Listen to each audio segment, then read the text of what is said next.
За хамтдаа залбирцгаая.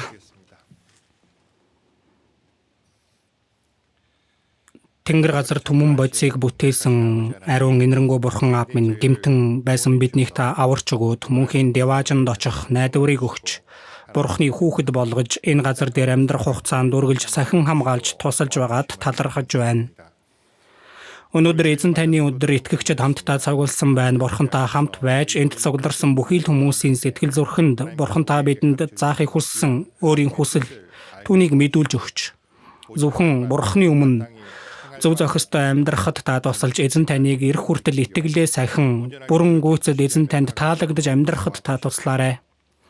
Мөн үргэлжлүүлэн явагдаж байгаа зуны семинар энэ цагт таны сайн мэдээний үг тунхаглагдж байгаа зуны семинар болж байгаа. Бурхантай хамт байж өгч бидэнд хэрэгтэй сүнсийг өгч, хүчийг өгч, хүч чадлыг өгч мөн үгийг сонсож байгаа бүхий л хүмүүсийн сэтгэл зүрхийг та хөдөлгөж үгийг дамжуулж байгаа номлогч нарын урал амигч эзэн та удирдах ариун сүнсний хүчээр эзэн таны өмнө алдагдсан сүнснүүд эргэж ирэхэд та туслаарай. Үйлчилж байгаа бүхий л хүмүүсийн гарын үйлстэй хамт байж, сайн мэдээ тарааж байгаа бүхий л хүмүүсийн сэтгэлтэй хамт байж бурхантай хүчийг өгч мөн зуны семинар дуусах хүртлээр ямар ч осол авааргүй эзэн таны хүсэл дотор явагдахад бурхантай хамт байж удирдан дагуулаарай. Манай чуулганы ахын дүүс дэлхийн төгсгөлийн үед амьдрахдаа бидний хийх ёстой зүйлийг та мэдүүлж хааж байсан бай. Эзэн танд таалагдсан дүр төрхөөр эзэн тантай уулзахдаа ичих зүйлгүй байхаар та тусалж өгөөрэй. Өнөөдрийн эхлэлээс төгсгөлийг эзэн ариун сүнс танд даатгаад бидний эзэн Есүс Христийн нэрээр залбирлаа. Амен. Магтан дуу дуулнаа.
За, зуны семинар гэдэг их бэлдсэн юм шиг байна.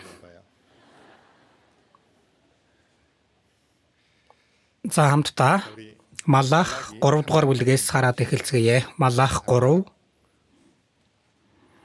13-аас 18 хүртэлх үгийг би уншия. Малах 3-ын 13-аас ахуулан уншия. Та нар миний эсрэг хатуу үг хэлдэг гэж эзэн айлдаж байна. Гэсэн ч та нар бид таны эсрэг юу ярьсан юм бэ гэдэг. Та нар хэлэхдээ бурханд үйлчлэх нь ашиггүй. Бид түүний тушаалыг сахиж түг түмдийн эзний өмнө гашуудан явах нь ямар ашиг өгөх вэ? Өдгөө бид ихэмсгийг өрөөгцөн гэж дууддаг. Гин буруутнууд өөдлөд зогсохгүй. Тэд бас бурхныг сорж зүхтэн гардаг гэдэг. Харин эзнээс эмээдэг хүмүүс бие биетэйгээ ярихад эзэн анхаарал тавин сонсдог. Эзнээс эмээдэг болон түүний нэрийг хүндэлдэг хүмүүсийн төлөө дурсгалын ном түүний өмнө бичигдсэн билээ. Би өөрийн эзэмшлийг байгуулах өдөр тэд минийх байх болно. Өөрт нь үйлчилдэг хүүгээ хүн өршөөдгийн адил би тэднийг өршөөх болно гэж түг түмдийн эзэн айлдаж байна гэдэг. Иймд зөвхт ба буруут бурханд үйлчилдэг нэгэн ба түүнд үйлчилдэггүй нэгний ялгааг та нар дахин нэг харах болно. За одоо 3 дугаар ээлжийн зуны нэгдсэн семинар үргэлжлэн явагдаж байна. Одоо яг цагийн хувьд болохоор сайн мэдээ тараагдаж байгаа үе байна. Ерөнхийдөө 11:30 хүртэл сайн мэдээний үг тунхаглагдана. Одоо яг сайн мэдээний үг эд дундаа явж байгаа ах гэж бодож байна. 3 дугаар ээлжийн зуны семинарт өчигдрийн тооцоололоор 12,366 хүн бүртгүүлсэн байсан. За түүгээр зогсохгүй ахмадын эсгийн зуны семинар одоо чонжуу чуулганы байранд болж байгаа. Чонжуу чуулганы ахан дүүсийн дундаас үйлчилж байгаа хүмүүсийн тоо 300 гарсан байгаа. Нийтдээ 1042 хүн бүртгэгдсэн байгаа. Тиймээс 3 дугаар ээлжийн зуны нэгдсэн семинарт үнэхээр олон хүмүүс цугларан зуны семинарыг явуулж байна. Тэгээ 3 дугаар ээлжийн зуны семинарыг харахад газар нутгийн байршлаар авч үзэхэд их холоос ирсэн хүмүүс байгаа учраас их эрт ирцгээсэн тэгээд бас их автобусаар ирсэн хүмүүс байгаа.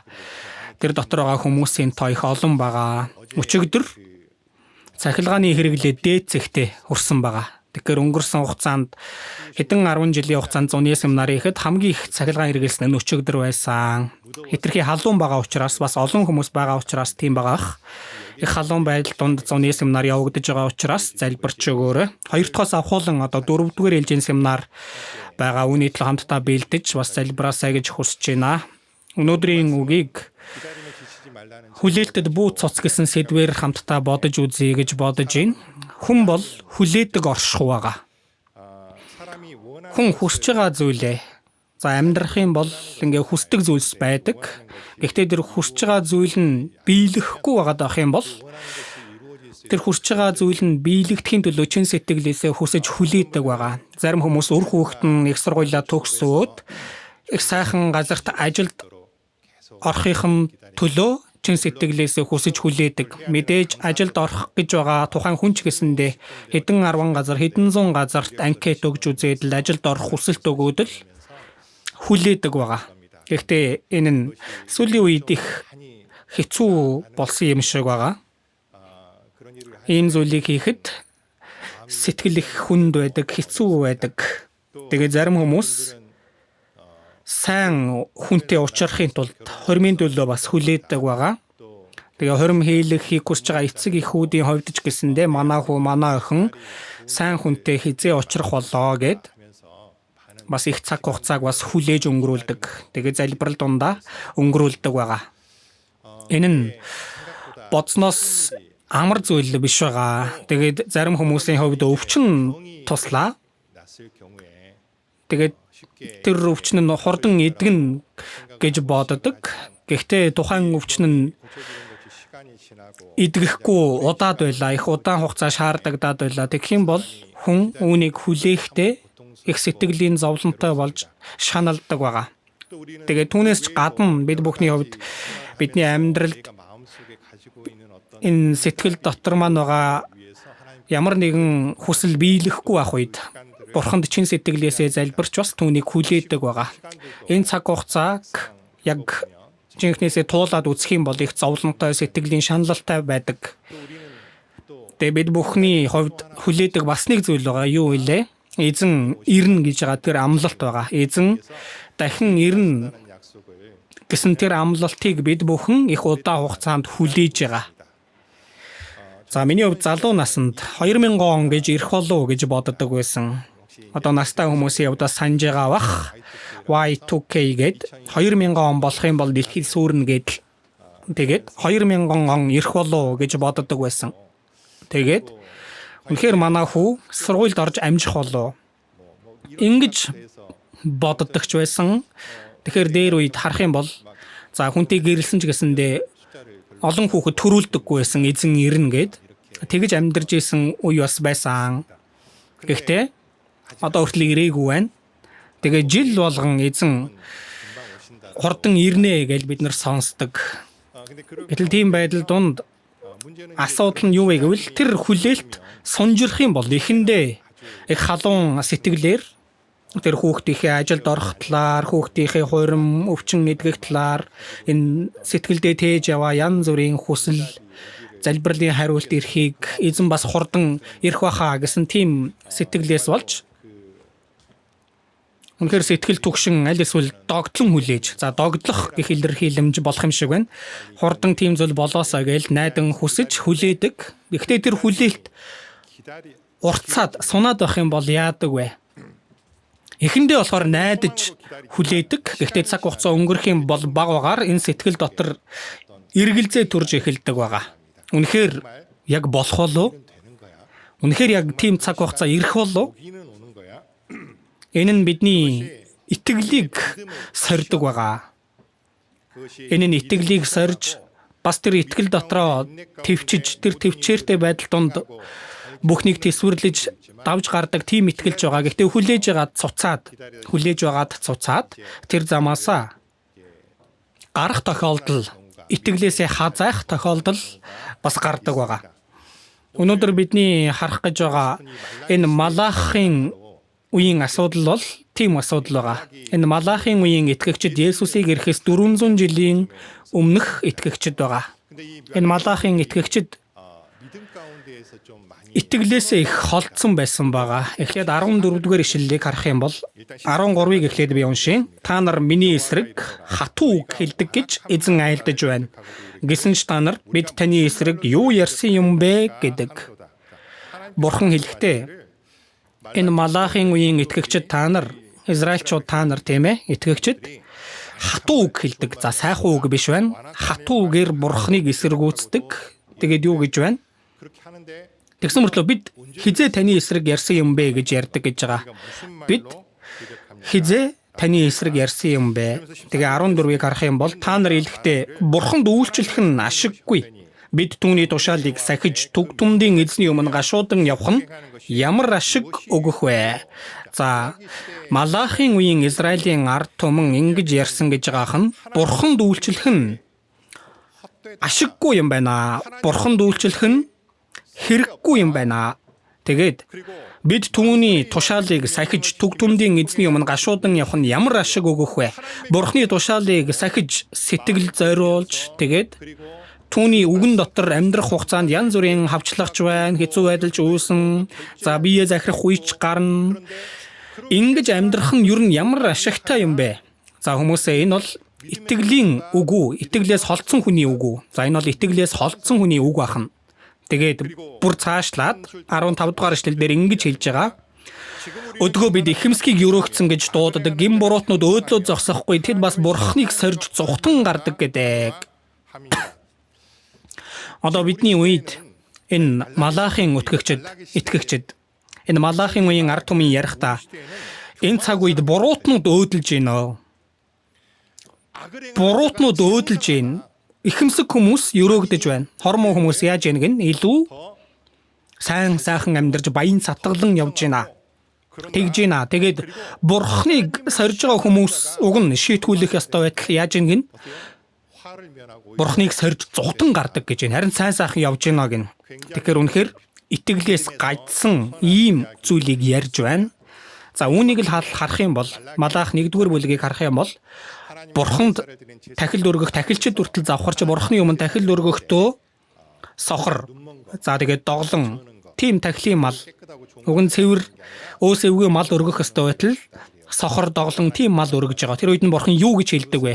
Үүнийг захирагчтай аваачиж өгөө. За тухайн цаг үед Персийн захиргаанд ор байсан тийм цаг үе учраас захирагч гэж байдаг байсан байгаа. Персээс томилогдож ирсэн захирагч. Тэгэхээр одоо Израилийн хаан биш, харин Израилаас Персээс томилогдож ирсэн захирагч байгаа. Тэр захирагчдаа тэр сохор доглон, за нэг үгээр хэлэх юм бол тэр муу малаа аваачж өгөө. Нүдэнд харагдаж байгаа захирагчд ямар нэгэн зүйл аваачж өгөхөд сайн зүйл аваачж өгөх үү, хачин юм аваачж өгөх үү? Хачин юм аваачж өгөх юм бол өөхч аюултай үсттэй тийм ээ. Сайныг нь аваачж өгөх ёстой. Гэтэл бурхан дөргөхдөө тэд тэгсхийгээ дөргсөн бахнэ. Тэгээд мөн 3 дугаар бүлэг дээрээс харах юм бол юу гардаг вэ гэвэл 11-ийг бас өргөхгүй байгаа. Тиймээс бурхан юу гэсэн бэ? Та нар намайг юу гэсэн бэ? Ловирдэж байна. Яаж бид хизээд энийг ловирдсан юм бэ гэдэг 11-ээр ба өргөлөөр гэж хэлдэг. За нэг үгээр бол энэ Малахийн үеийн итгэгчид, Малахийн үеийн Израилийн ард түмний итгэл сүүлийн үгээр бол бүх талаараа хүнд байдалд орсон. Тийм байсан. Бүх талаараа нуран унсан. Итгэлэнч нуран унсан тийм байдалтай байсан байна. За тэгвэл Малахийн үеийн итгэгчид үнэхээр тийм анханасаа тийм ээ үндсэндээ итгэлэн тийм нурсан байдалтай итгэлэн тийм муу хүмүүс байсан юм болов үгүй ээ. Огт тийм биш. Харин ч эсвэргээр тэдний аав, тэдний өвөө үнэхээр мундаг итгэлтэй, гайхалтай итгэлтэй тийм хүмүүс байсан байгаа. Израилийн түүхийг нэг эргэн сөхөх юм бол манай эртний өмнөх 606 он 2600 жилийн өмнө манай эртний өмнөх 606 онд Вавилон байна. Персийн өмнө Вавилон байсан тийм ээ. Вавилоны Небухаднезар хаан Израиль руу довтолж орж ирсэн. Тэгээд Израилийн бүрэн эрхт байдлыг булаадаг. Тэгээд тэр үед бүрэн сүрүүлээгүй харин утсан хүүхэлдээ шиг хаан томилж хол тэгээд явдаг. Тухайн үед хааны удмынхнаас тэгээд язгууртнуудын дундаас хэдэн хүнийг олзлоод авч явдаг. Тэр үед баригдаад явсан хүн хэн бэ гэвэл Даниэл байгаа. Хэдэн он бэ? Манай эртний өмнөх 606 он. За энэ тоог сайн санаарай. Манай эртний өмнөх 606 он. За тэгээд түүний дараа бас 2 удаа довтолж орж ирдэг. Тэгэхээр Небухаднезар хаан нийт 3 удаа довтолж орж ирсэн. 2 дахь довтолж орж ирэхэд энэ удаа янз бүрийн ур чадвартай одоо мэрэгжлийн тим хүмүүсийг олзлоод авч явсан. Тэр дунд хэн байсан бэ гэвэл Езекиэл гэж байгаа иш үзүүлэгч байгаа. Тэгэхээр Даниэл бол язгууртан удмын хүү байсан байна. Манай эртний өмнөх 606 онд явсан. Хоёр дахь удаад бол Езекиэл гэж байгаа иш үзүүлэгч байгаа. Энэ хүн бол янз бүрийн ур чадвартай мэрэгжлийн тим хүн байсан байгаа.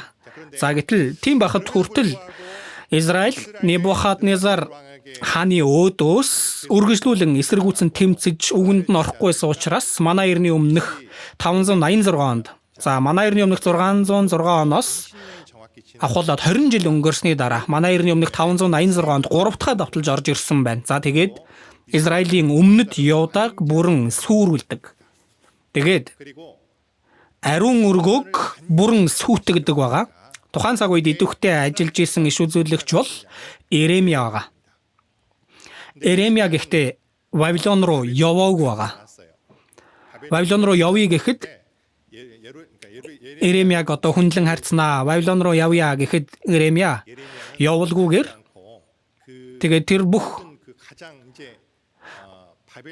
Вавилон хамгийн өрөвдөлтөй ядуу зүдүү амьдралтаа тэр ард иргэдийг үлдээгээд тэгээ бүгдийг нарчин хаяад ариун өргөг хүртэл нурааж хаяад тэгээд явсан. Тэр үеэс ахуулан Израилийн газар нутаг өмнөд явдаа Иерусалим бүрэн сүйтсэн байгаа. Тэгээд тэр газарт үлдэж эцээ хүртэл нулимс туслуулан Библийг бичсэн хүн бол Иеремия байгаа. Тиймээс гашуудал ном гэж байгаа Библиэд тийм ээ. Гашуудал гэж байгаа энэ ном нь гашуудлын дуу гэсэн утгатайгаа Иерусалим сүрчгсэн. За тухайн цаг үед алдартай яриа байгаа. Иерусалимд үнэхээр бурханд үйлчилдэг, үнэхээр бүрэн гүйцэд явдаг, зөв шударга амьдардаг хэдэн хүн байвал өршөөнө гэсэн бэ бурхан. Нэг л хүн байвал хүмүүсээ Содом хот хэдэн зөвхт хүн байхгүй болоод сүрдэг үлээ? 10 хүн. За гэтэл 586 онд Иерусалим их тахилчтай ч байсан. За Лев хүмүүс ч олон байсан. Түүний дараа бурханд үйлчилдэг хүмүүс ч олон байсан. Тэр Иерусалим хотод хэдэн зөвхт хүн байхгүй болоод сүрдэг вэ? нэг хүн байхгүй байсан болоод сүрдэг. За гэтэл түүний дараа Вавилоны олзлолтод очоод амьдрахад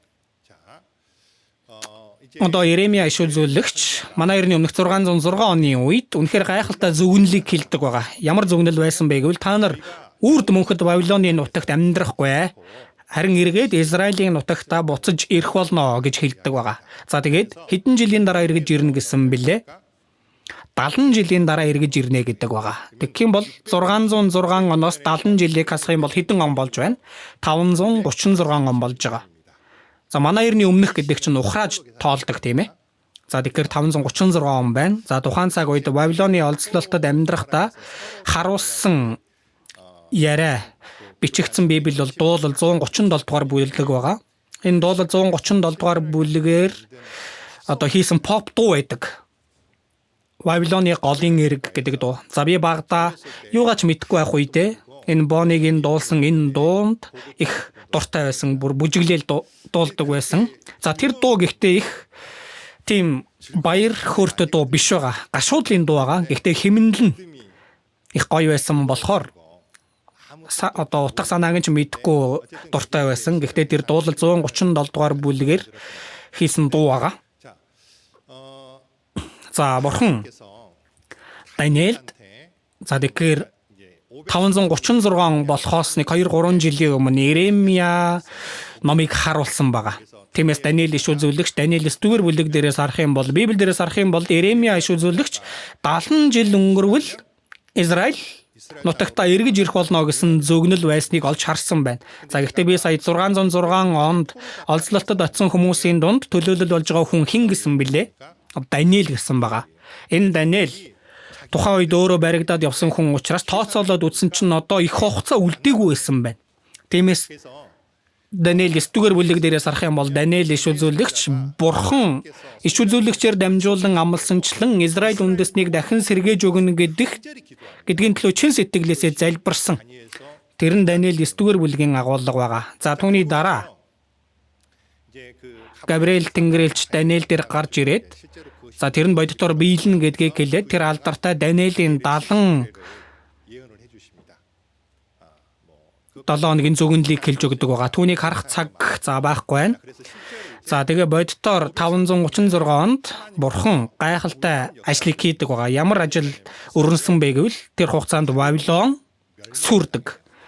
Хинд вэ? Персэд. Тэгээд Персийн яг бодит жинхэнэ хаан нь хэн байсан бэ гэвэл Кореш байгаа. За Кирус гэж хэлдэг байгаа Кореш. Эхэндээ өөрийнхөө хадам аав байсан Дариусыг хаан болгочихдаг. За тэгээд өөрөө жанжин байсан тийм үе байгаа. Эцэст нь Кореш өөрөө хаан болсны дараа энэ хүн зарлиг болгодог байгаа. Ямар зарлиг вэ гэвэл Израилийн ард түмэн Персэд байгаа. Одоо улс нь Перс бол солигдсон тийм ээ. Персэд байгаа Израиль хүмүүс хинч бай нутаг руугаа буцаж явж болно гэсэн тийм зарлигийг гаргадаг байгаа. Энэ нь одоо археологийн олдор болон өнөөхөрт хадгалагдсан байдаг. Томоохон музейд очих юм бол Кирусын цилиндр гэж нэрлэдэг шавраар хийсэн тийм цилиндр хэлбэрийн эд үлгийн зүйл байгаа. За тэр зүйл дээрээс харах юм бол гайхалтай. Одоо 2-р хаад номны төгсгөл хэсэгт гарч байгаа үг болоод тэгээд Езра номон дээр гарч байгаа үг яг тэр чигээрээ бичигдсэн байдаг. Тэгэхээр Корешийн зарлиг байна. Энэ Корешгийн хүн за түүхийг сөхөд харах юм бол энэ хүн дан хийх болгондоо үнэхээр сонирхолтой байнга ялдаг байсан байгаа. Энэ дан гэдэг зүйл чинь за жишээлх юм бол их агуу ялалт байгуулж байгаа тохиолдолд яг өөрийн хүчээр өөрийн тэр ур чадвараар ялалт байгуулдаг хүн ховор. Аз гэдэг зүйл дайнд байдаг байгаа. Юу ч хийдэг байсан бай. Тэгэхээр энэ Корешгийн хүн дайн хийх болгондоо үнэхээр азтай байдаг байсан.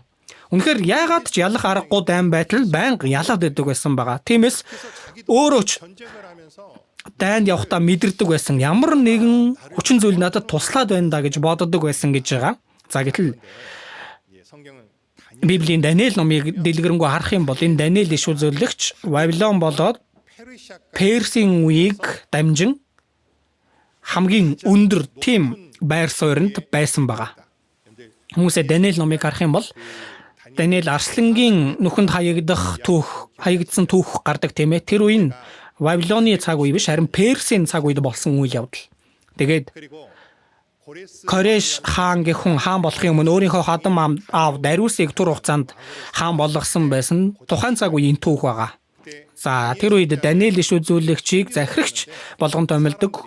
Гэтэл хүмүүс эзлэгдсэн улс шүү дээ. Тэр Персэд эзлэгдсэн улсын хүн байгаа. Гэтэл эзэлсэн улсын хүмүүсийг харахад сүрсэн улсын хүн болох Даниэлийг өндөр байр суурин тавихаар яаж ийн?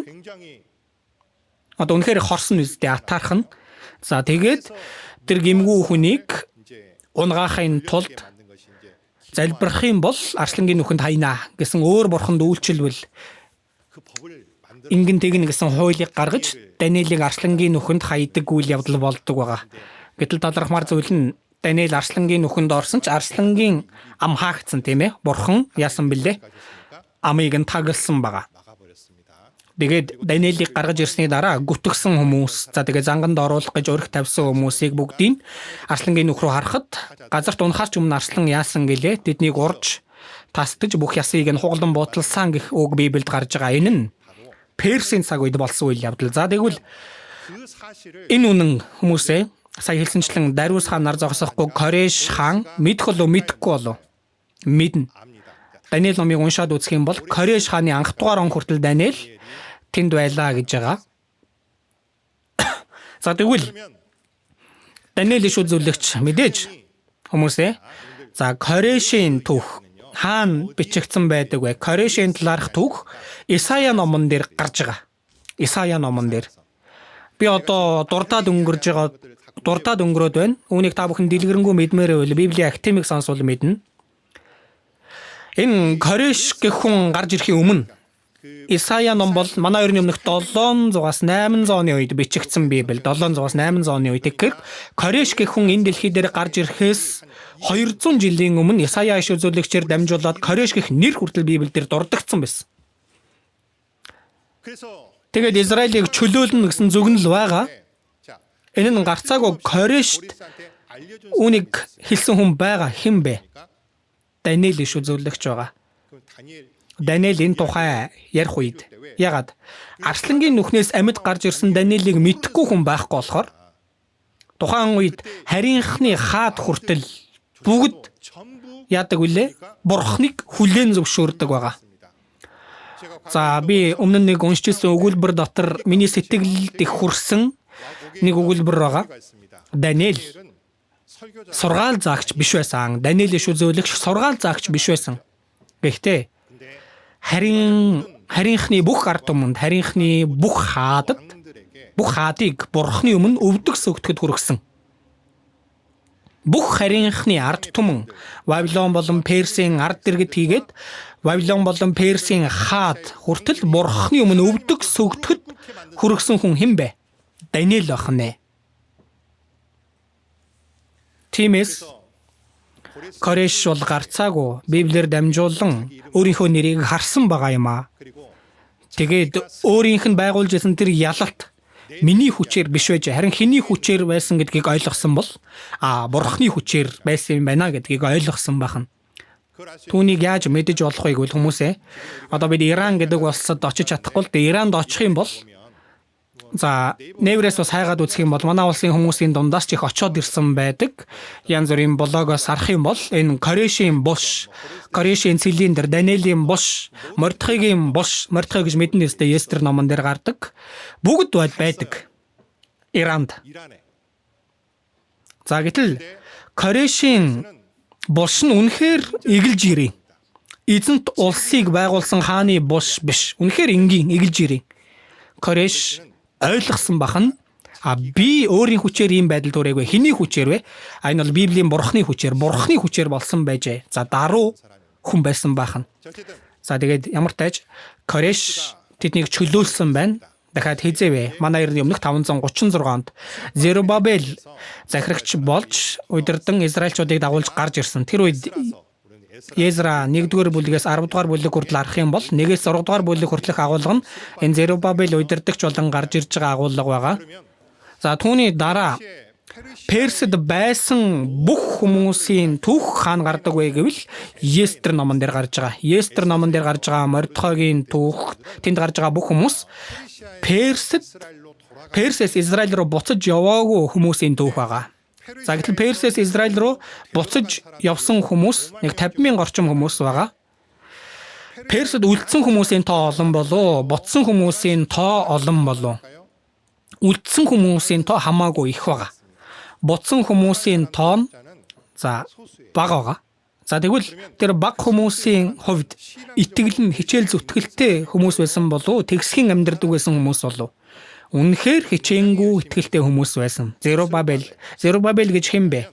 Давидын удмын хүн байгаа. Жишээл өөрөөр хэлбэл Есүс Христийн угийн бичигт байгаа. Улс нь байсан бол хаан болох хүн байсан байна. Гэтэл улс нь сүрчигсэн. Тиймээс хаан болж чадаагүй хүн. Энэ хүн удирдагч болон 536 онд гарч ирсэн. Тэгэхээр энэ хүн бол үнэхээр халуун сэтгэлтэй, итгэлтэй тийм хүн байсан байгаа. За гэтэл эхэндээ эргэж ирээд үнэхээр хичээл зүтгэлтэй сайн байсан. Тэгээд нурсан байсан тэр ариун өргөг барина гэд эхэндээ ариун өргөг барих гэж суурийн ажлыг одоогоор бол барилгын бэлтгэл ажлыг хийж эхэлсэн. За гэтэл эргэн тойрны улсууд үнэхээр их саад хийсэн учраас зогссон байна. Хэр хугацаанд зогссон бэ гэвэл 20 жилийн турш зогссон. Тэгээд Библиэлээс харах юм бол сумын суур тавигдсан байсан ч тэнд нь хогийн ургамал ургаадал, буцөг бий болоод зэрлэг амьтад орж гардаг болсон. Тийм нөхцөл байдалтай болсон байна. За тухайн цаг үед ариун өргөг барина гэж ирсэн хүмүүс эхэндээ бол хичээл зүтгэлтэй байжгаад эргэн тойрны янз бүрийн саадаас болоод туйлдаж тэгээд зогссон байх үед бурхан иш үзүүлэгчийг явуулдаг. Хэнийг илгээсэн бэ гэвэл хүмүүсээ Библийн хамгийн сүүл хэсгээс харах юм бол Хаггай, Захария, Малах гарч байгаа тийм ээ. Хаггай, Захария, Малах. Библийн хамгийн сүүл Хаггай иш үзүүлэгчийг явуулсан байгаа. Хаггай иш үзүүлэгчийн бичсэн Хаггай номын сэдв юу гэж бодож байна? Хийх үү, байх уу, хий гэсэн тийм утгатай. Хаггай номын сэдв нь хийя. Хийх үү, байх уу, хий. Юу хийх үү, байх уу гэж байна. Ариун өргөг барьж байгаа зогсчихсан байсан. Тиймээс тэр ариун өргөг хурдан бараа. Хизээ хүртэл вэ? Хаггай номыг харах юм бол бурхан ариун өргөг барихгүйгээр гэр орныхоо амьдралд орсон байх үед нь цорхоо төрөвчөнд хөлсөө хийдгээ гэж хэлээлтэгдэг. За тиймээс Хаггай иш үзүүлэгч ирээд хэлэхэд хүмүүс дахиад урам зориг орж. За тэгээд Захария иш үзүүлэгч яг төртөө цаг үед гарч ирсэн. За тэгээд хэлж ярихад хүмүүс дахиад урам зориг ороод ариун өргөг барьж эхэлсэн байна. 20 жилийн дараа дахиж барьж эхэлсэн. Манай эртний өмнөх 536 онд эргэж ирсэн тийм ээ. Тэгээд 20 жил өнгөрсний дараа хизээвэ? 516 он. За 516 онд хоёр дахь ариун өргөг, Зерубабелийн ариун өргөг бүрэн гүйцэд баригдаж дууссан байна. За баахан тоо яриад байсан чинь толгой өвдөж байгааз. Ямар тач 500 жилийн өмнө Есүсийг ирэхээс 500 жилийн өмнө ариун өргөө баригдсан байгаа. Тэгээд тэр хүмүүс үнэхээр их хичээл зүтгэлтэй итгэлээр амьдарсан байгаа. Ягаад тэгсэн бэ гэвэл Хаггай иш үзүүлэгч, Захария иш үзүүлэгч, ялангуяа Захария иш үзүүлэгчийг харвал Месиагийн талаарх зөгнөл гарч байгаа. Захария номон дээр тэр өдөр түүний хөл Иерусалимийн урд дорн зүгт Чидун уулан дээр зогсон. Чидун уул зүүнээсээ баруун тийш өргөн хөндөөр голоороо хуваагдана гэсэн үг байгаа. Есүс дахин ирэхэд Чидун уулан дээр зогсноо. Тэгээд Golden Gate тэр алтан хаалгаар Месиа орж ирнэ гэсэн үг хаана гардаг вүлээ? Захария номон дээр гарч байгаа. Түүгээр зогсохгүй. Есүс илчигний дудран унаж орж ирнэ гэх зөгнөлч бас хаана байгаа илээ? Захария номон дээр гарч байгаа. Эзний өдөр ирэх болно. Иерусалимыг зохих бүх ард түмнийг эзний зохих гайхамшиг нь ийм байх болно. Тэд хөл дээрээ зогсоор атал бие махбод нь ялдарч ухархайдаа нүднүүд нь бэж амандаа хилэн өмхээрнэ. Энэ үг хаана байгаа илээ? Захария номон дээр байгаа. Захария иш үзүүлэгч Есүсийн анхны ирэлтээр зогсохгүй дахин ирэлтийг хүртэл зөгнсөн байгаа. Тэгэхээр Есүсийг ирэхээс 500 жилийн өмнөх хүмүүс Хаггай иш үзүүлэгч болон Захария иш үзүүлэгчийн үгийг сонсоод одоо сэтгэлд нь ямар найдвар бий болох вэ? Месиа ирэх юм байна. Тэгэхээр тэр үед одоо бодит байдал нь үнэхээр хэцүү байсан байгаа. Улс нь сүрчигсэн, Персийн дарлалд байна. Тэгээд эргэн тойрны үндэстнүүд Эргэн тойрны хүмүүс нь Иерусалим дахин сэргэхэд үнэхээр их саад хийж, эсэргүүцэж, янз бүрээр занал хийлж исэн тийм нөхцөл байдалтай байсан ч тэд үгийн улмаас урам зоригтой амьдарч исэн байгаа. Тэгээд хэсэг хугацаа өнгөрсний дараа хоёр дахь ээлжийн хүмүүс эргэж ирдэг. Хэн бэ? Езра. За Езра номыг мэднэ үстэй тийм ээ. Езра 7 дугаар бүлгээс 10 дугаар бүлэг хүртэл харах юм бол Езра бол Аароны 16 дахь удмын хүн байгаа. Тахилчийн удмын хүн. Аароны удам учраас. За тэгээд энэ хүн гүүш, за тэгээд тахилч байсан. Тэгэхээр Библийн талаар үнэхээр гарамгаа мэддэг байсан хүн. Тэгээд Израилийн ард түмнийг үгэн дээр босгож байсан хүн байгаа. За тэгээд тэр хүн эргэж ирээд хүмүүст Бурхны үгийг заасан, түүгээр зогсохгүй. Дахиад хэсэг хугацааны дараа бараг төстэй цаг хугацаанд хэн ирсэн бэ гэвэл Нехемия ирдэг. За Нехемия номыг мэдэж байгаа үстэй. Энэ Нехемия за сая Езра Бурхны үгийг заадаг, үгийг дааж авсан хүн байсан бол Нехемия Персес захирагч болж ирсэн байгаа. За тэгэхээр хааныхаа өмнө тийм ээ Персийн эзэнт гүрний хааны өмнө хүсэж байгаа бүхнээ авах эрх мэдэлтэй тийм хүн байсан. Энэ хүн сонссон байгаа юм. Иерусалимийн ариун өргөө боссон ч голдон хаалган шатсан байна. Хан хэрмэн байхгүй байгаа учраас эргэн тойрны улсуудаас хүмүүсээс янз бүрээр хавчлаг зовлон авч хэцүү байдалтай байгаа гэдгийг сонсоод шаналж байгаа залбирах явцдаа хаанаас зөвшөөрөл аваад яадаг вүлээ. Захирагч болоод эргэж ирдэг байгаа. Тэгээд Нехемиягийн хийсэн зүйл нь юу вэ гэвэл за сая Зерубабел ирэх үед хийсэн ажил нь ариун өргөөг барьсан байгаа. Нурсан байсан ариун өргөөг. Энэ нь хоёр дахь ариун өргөө тийм ээ. Зерубабелийн ариун өргөө. Харин Нехемия эргэж ирээд Нехемия Езрагийн хийсэн зүйл нь Иерусалимийн тэр цайз Иерусалим хотыг тойрсон байгаа хан хэрм байгаа тийм ээ. Үүнийг дахин засварлсан байгаа. Яагаад вэ гэвэл тэр хан хэрм байж ажил гадны дайралт довтлохоноос хамгаалах боломжтой, хүчрхэг болох боломжтой. Тэгээд Нехемия захирагчаар байх хугацаанд хүмүүс Бурхны үгийг хэн заасан бэ гэвэл Езра заасан байгаа. Тэгээд захирагч байсан учраас улс төрийн эрх мэдэл байгаа тийм ээ. Тэр хүчээр Израиль хүмүүсийн итгэлийг үнэхээр дахин сэргээж тэгээд тэдний хүлээж байгаа зүйл нь юу байсан бэ гэвэл Месиа байгаа. Месиа ирнэ гэсэн түүх яриа. Энэ нь манай эртний өмнөх 450 оны орчим хүртэл. Тэгэхээр Зерубабелээс эхлээд Езра, Нехемия хүртэл за тэр хугацаанд за 1 2 биш 2 3 үеийг хүртэлх хүмүүс үнэхээр энэ итгэл дээрээ за нөхцөл байдал нь хэцүү байсан ч гэсэндээ итгэлээрээ сайн амьдарсан хичээнгүйлэн амьдарсан.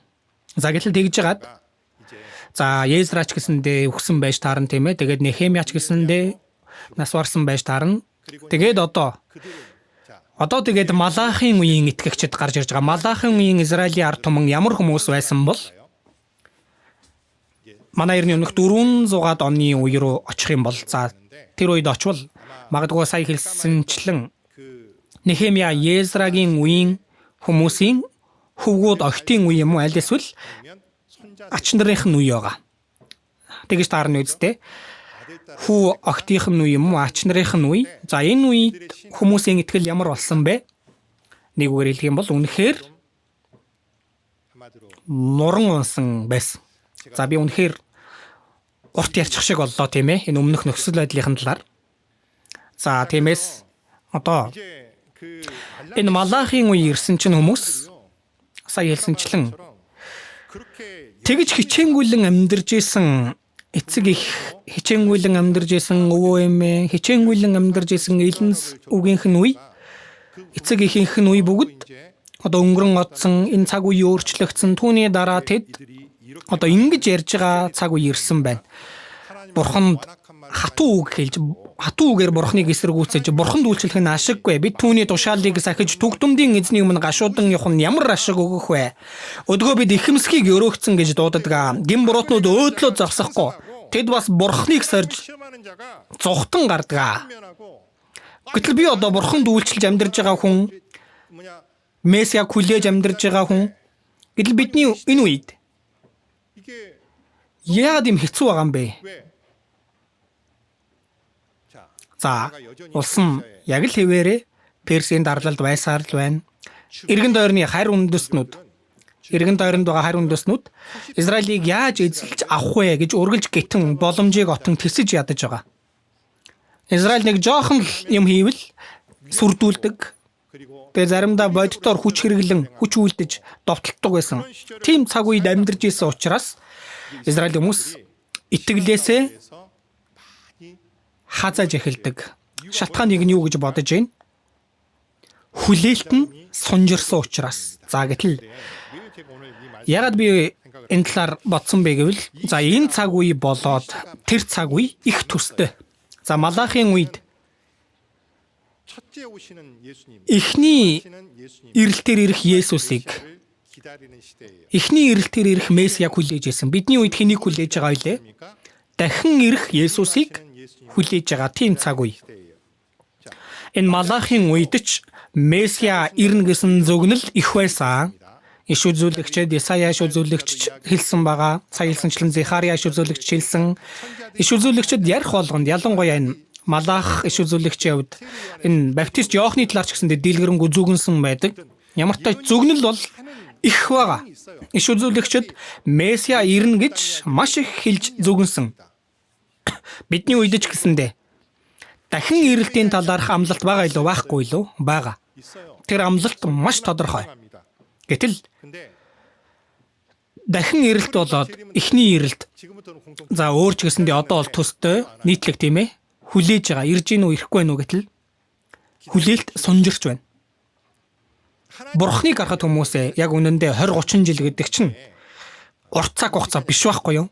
Гэтэл хүний зүгээс харах юм бол маш урт хугацаа. За нэг талаар авч үзвэл бүх насны амьдрал нь ч байх боломжтой тийм ээ. Бүх насны амьдрал. Тэгэхээр хүлээлт уртсаж сунжирдаг.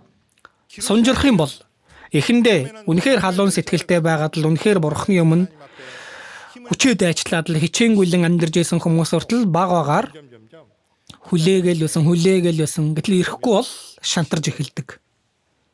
За биднийг залуу байх үед их хүүхэдтэй болдог байсан. Нэг л хүүхэд төрүүлдэг байсан. Гэтэл цаг хугацаа өнгөрдөг. Гэтэл 1-2 хүүхэдтэй байхад нөгөөд бол нурвж эхэлдэг. Тэгээд насны зөрүү ихтэй 2 дахь хүүхдээ төрүүлдэг. За төрүүлдэг хүмүүс ч байсан. Гэхдээ тийм хүмүүс их байсан. Яагаад вэ? Хүлээгээд ирэхгүй байгаа болохоор 2 дахь төрүүлж байгаа тийм тохиолдол их байсан.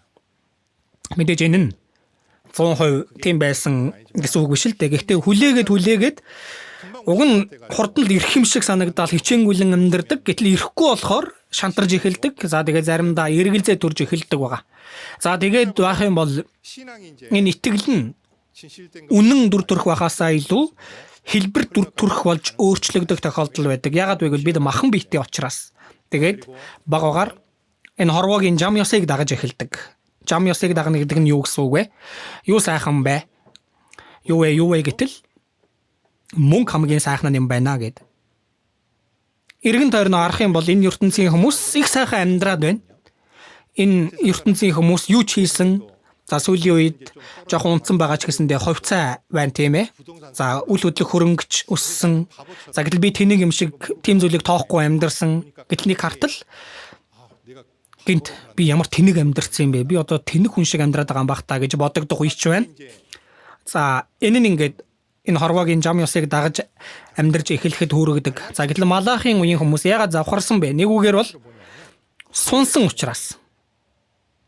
Сая хэлсэнчлэн 536 онд тэд эргэж ирж эхэлсэн.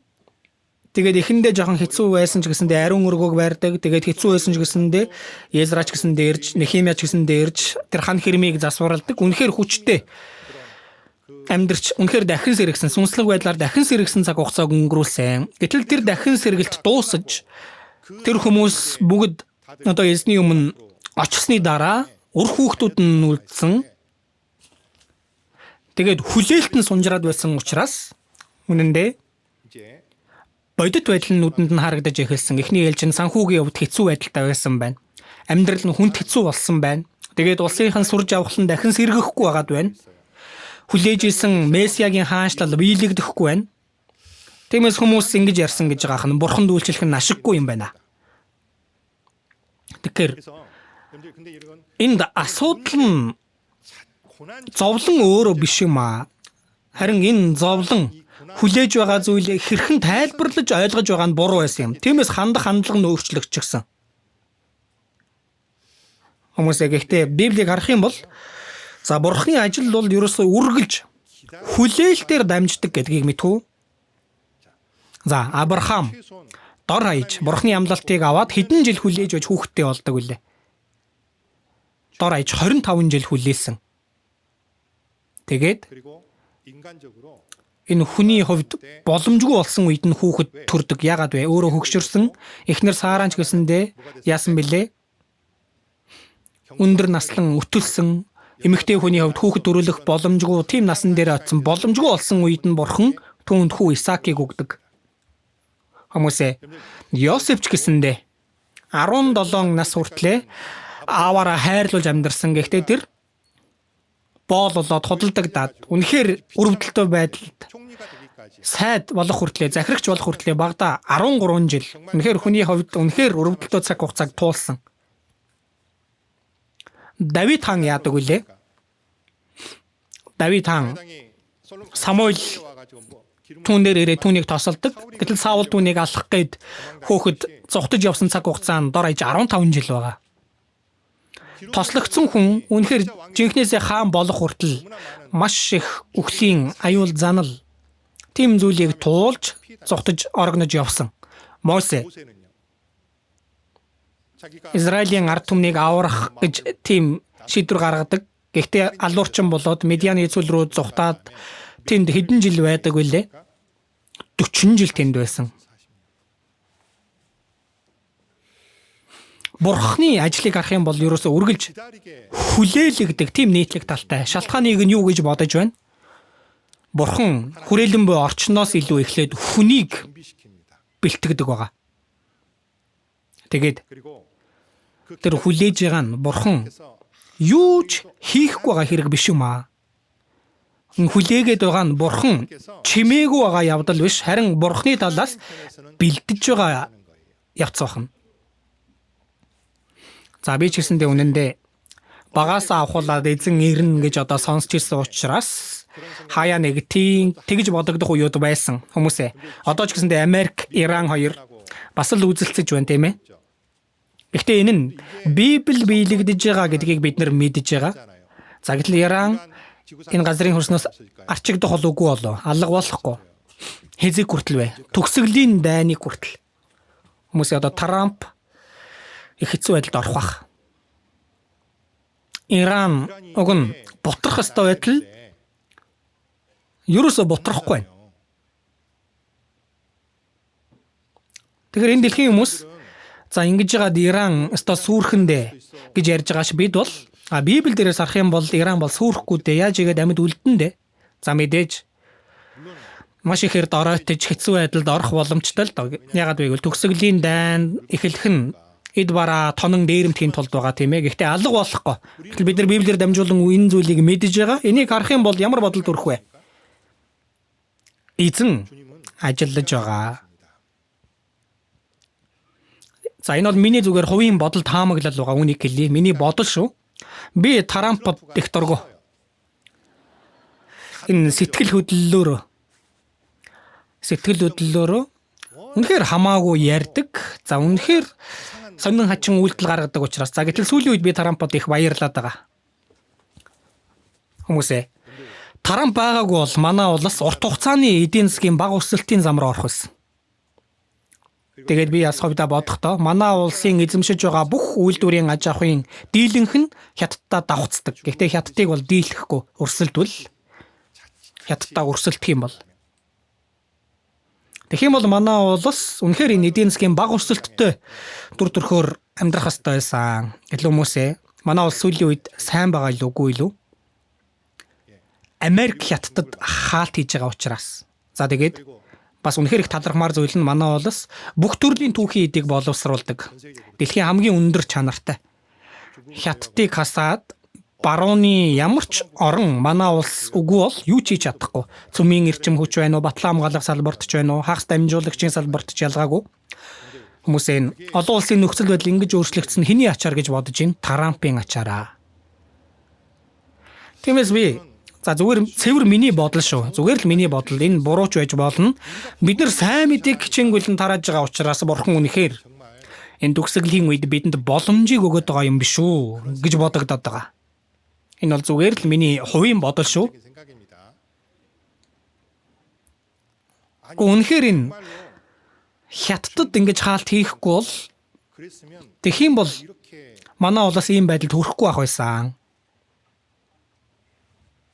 Тэгээд гинэт Орос бас дайн өдөөгөөд л ийм зүйлсээс болоод ямар тач энэ зүгээр миний хувийн бодол байгаа. Үүнийг бас хэтрүүлж тэгж тайлаад ч хэрэггүй. Ямар тач би хуваараа бодоод үзэхэд сэтгэл хөдлөлөөр бол Трампд дургуйч гэсэндээ нэг талаар их талархаад байгаа. Энэ хүн гарч ирснээр бид нар сайхан амьдарж ин да гэсэн зүйл байдаг тийм ээ. Заавчлаарай.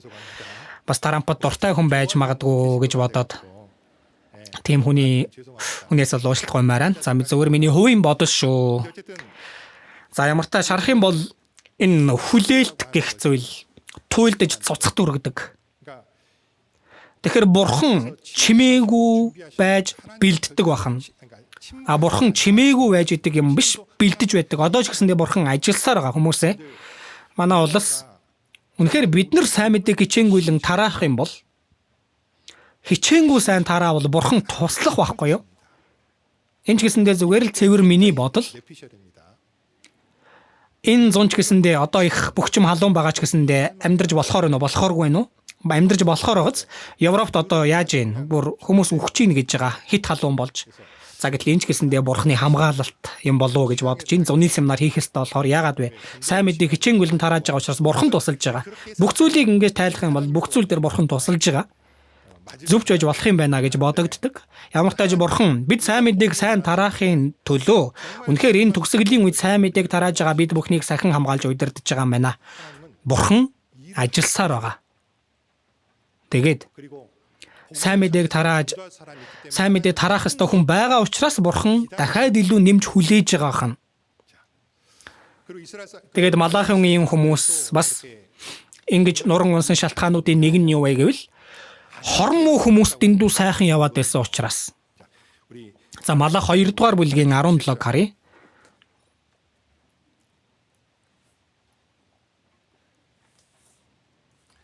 Та нар үгсээрээ эзнийг залхаадаг. Гэвч бид яаж залхаасан юм бэ гэдэг. Та нар хамт уншия. Мууг үйлдэгч хүн бүрийг эзэн сайн хэмээн үзэж тэднийг таашаадаг хэмээн хэлж шудраг ёсны бурхан хаа байгаа юм хэмээн асуудаг босов. За. Энэ Израиль хүмүүс үгсээрээ эзнийг залхаадаг гэж байна. Бид яаж залхаасан юм бэ гэдэг гэж байгаа. Яаж залхаадаг гэж байна. Мууг үйлдэгч хүн бүрийг эзэн сайн хэмээн үзэж. За хорон мууг үйлдэж байгаа хүн сүрч шийтгүүлэх ёстой байтал бодит байдал дээр ямар байна гэж байна. Бурханд сайн хэмээн үзэгдэж байна гэдэг нь сайн сайхан явж гинэ гэсэн үг үстэй. Тиймээс тэднийг бурхан таашаадаг гэж байна. За энэ үгээр өөр үгээр ирэх юм бол өмнөх наснда юу исэн болоод ингэ сайн сайхан явж байгаа юм болоо. За ингэж ярьдаг гэж байна. За тэгингээ шудраг ёсны бурхан хаа байгаа юм. Үнэхээр бурхан гэж байдгийм бол энэ юу н зөв юм уу гэж ярьдаг гэж байгаа хань. Тэгэхээр хорон муу хүмүүс сайн сайхан яваад байгааг ойлгохгүй байгаа хань. Тиймээс тэдний итгэл нуран унсан.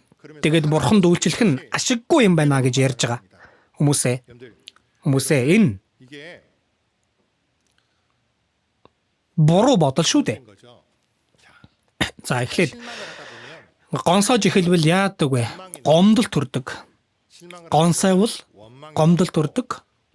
Энэ гомдол ихсэх юм бол нөгөөт нь тохуурхал болж эхэлдэг. Тэгээд аажмаар хайхрамжгүй болж эхэлдэг бурханы тал дээр. Тэгээд дүр эсгэж эхэлдэг байгаа. Яагаад вэ гэвэл үргэлжлүүлээд амьдрах ёстой болохоор. Тэгээд эцэст нь завхардаг ийм дарааллаар явдаг байна. Гонсойж, гомдлож, хайхрамжгүй болж За тэгээд дүр эсгсэн итгэлтэй байж явж байгаа. Тэгээд завхрах дүр төрх рүү ордог. Энэ нь Малахийн үеийн хүмүүс байгаа. Хүмүүсээ. Яагаад тийм юм болоо? Энэ Малахийн үеийг харах юм бол олон талаараа уналтад орсон. За тайлбарлах юм бол эхлээд тахилын уналтанд орсон. Нэгдүгээр бүлэг дээрээс харах юм бол сохор доглон мал авчирдаг. Бурхны өмнө тахил өргөх ёстой учраас за хойно байна, ямаа байна, за тугал байна тийм ээ. За гэхдээ эрүүл чирэг сайныг нь өргөе гэсэн чинь хайран байгаах нь. Тэгвэл өргөхдөө ямрыг өргөж гин? Өвчтөй. Сохор, доглон. Чин бараа таваарын ч үнцийг төрөхгүй шүү дээ. Бурхан тахилд өргөхдөө тийм зүйл авчирдаг байна. Бурхан түүнийг нь мэдэж байгаа штэ. Тэгээд юу гэдэг вэ? Үүнийг захирагчтай аваач ч өгөө. Та хандах болов гэж байгаа. Тахил нь нуран унсан тийм ээ. Тэгээд бас энэ хүмүүсийн хувьд ингэж ярьж байгаа. 1:2 дээрээс харах юм бол 1:2 Малахийн үеийн хүмүүс бас юу гэсэн бэ? 1:2-ыг уншиж өгье. Би та нарыг хайрлсан гэж эзэн айлдаж байна. Гэвч та нар та биднийг яаж хайрлсан юм бэ гэдэг. Би та нарыг хайрлсан гэж ярьсан чинь та биднийг яаж хайрлсан юм бэ? Яг л хүүхдүүдтэй бид нар тийм ээ хайртай шүү гэдэр хэлэхээр та яаж хайрлсан? Надад юу хийж өгсөн? Ийм муу хүүхэд байдаг тийм ээ. Тэгэхээр ийм муу хүүхдийн дүр төрх хиний дүр төрх байна. Израилийн ард түмний дүр төрх байна. Бас тахилчт нь юу хийдэг хүмүүс вэ? Бурхны үгийг заадаг хүмүүс штэ. Гэтэл тэр хүмүүс ч гэсэндээ завхарсан байна. 2:7 гарыг тахилчийн уруул мэдлэгийг хамгаалах ёстой бөгөөд түүний амнаас гарах зааврыг хүмүүс хайх ёстой. Учир нь тэр бол дүг дүмдийн эзний элч юм. Харин та нарын хувьд та нар замаасаа гажиж олон хүнийг хууль заавраар бүдрүүлжээ. Та нар Левийн гэрээг л гойволсон гэж дүг дүмдийн эзэн айлдаж байна. За тахилч хүн Бурхны үгийг үнэхээр Бурхны талаарх тэр мэдлэгийг хамгаалах ёстой хүн амаас нь хууль гаргах ёстой. Тийм ажлыг хийх ёстой байтал гэтэл тэд замаасаа гажсан гэж байна. Энэ ертөнцид завхарсан байна. Тэгээд олон хүнийг хууль заавраар бүдрүүлсэн. Тахилчт нь өөрсдөө хуулийг сахихаа болсон байна. Тэгэхээр мэдээж ойлгомжтой энгийн ард түмэн ярих ч зүйлгүй болно үстэй. Дүүгээр зогсохгүй. Түүний араас харах юм бол гэр бүлч гэсэндээ нурж эхэлсэн байна. Ирчүүд нь гэр бүлээ хайж эхэлсэн байна. 2:14 байна. Гэсэн ч та нар ямар шалтгаанаар вэ гэдэг. Учир нь чиний залуу насны эхнэр та хоёрын дундах гэрчин эзэн мөн. Тэр эмэгтэй чиний хань бөгөөд гэрээ ёсоор чиний эхнэр боловч чи түүнээс урвсан юм аа. Урвах гэж юу гэсэн үг вэ? Урвах гэж байгаа нь ийм үг. За урван дэрслэх, хуурж мэхлэх тийм үг. За өөрөөр за баг залуугаасаа авсан эхнэрээсээ урвсан гэж байгаа нь юу гэсэн үг вэ? Эхнэрээсээ урвсан гэж байгаа нь юу вэ? Юу ахав дээ? Араар тавьсан л гэсэн үг. Тийм үстэй. Эхнэрийгээ хуурсан. Тэгээд бурхан бол бурханлаг үр удмыг хүссэн. Гэтэл бурханлаг үр удам биш хүүхдийг төрүүлсэн байна. Тэгэхээр гэр бүл нуран унсан бахна. Тэгээд сая хэлсэнчлэн 11 ч гэсэндээ нуран унсан 11. Хүмүүс за бурхан хэлсэн байна. Та нар намайг лоовэрдэж байна. Гэтэл бид таныг яаж лоовэрдсэн юм бэ гэдэг гэж байгаа. Бурхан тэр үед нь юу гэсэн бэ? 11-ээр ба өргөлөөр гэсэн. За ингэж энэ хүлээж ягаад цуцах юм бол тэдний итгэл ингэж нурсан байх нэ. Энэ дүр төрх нь бидний дүр төрх байж болох уу болохгүй юу? Болвол би өнөөдөр энэ үгийг орохгүй. Гэхдээ бид бас энэ итгэлээрээ сэргэг байхгүй бол бас санамсаргүй ийм дүр төрхтэй болох боломжтой болов боломжгүй болов боломжтой. Энэ бидний үед үнэхээр сүнслэг байдлаар аюултай үе байна. Тэгээд сүнслэг байдлаар энэ Малахийн үетэй адил цуцгад амархан үе байна. Гэвч бид яаж амьдрах ёстой вэ гэвэл эзэн ирэх хүртэл итгэлээ сахих ёстой үед амьдарч байгаа хүмүүсээ. Эхний ээлжинд эзэн ирэх болов ирэхгүй болов? Ирнэ. За Малахийн үед энэ хүмүүсийн хүлээж исэн Месиа ирсэн үү ирээгүй юу? Ирсэн шүү дээ. Ирсэн. Гэтэл тэд хүлээж ягаад завхарсан байгаа, нурсан байгаа. Тэгээд яг жинхнээсээ эзнийг ирэхэд эзнийг таньсан билүү, таниагүй билүү? Таниагүй. Сэргэг хэдэн хүмүүсийг асаад яг жинхнээсээ эзнийг ирэхэд, жинхнээсээ Месиаг ирэхэд дийлэн хүмүүс тэгж их Месиаг хүлээж исэн мөртлөө Месиаг таниагүй. Энэ эмгэнэл биш үү? Тэгж их хүлээж исэн мөртлөө тэгж амьдарч исэн хүмүүсээ энэ бидний үеийн үнэхээр эмгэнэлтэй хэрэг юу болоо? Эзэн ирлээ. За 10 охины зүрлэлээс сэргэг охид бас байсан тийм ээ. Бас ямар охид байсан бэ?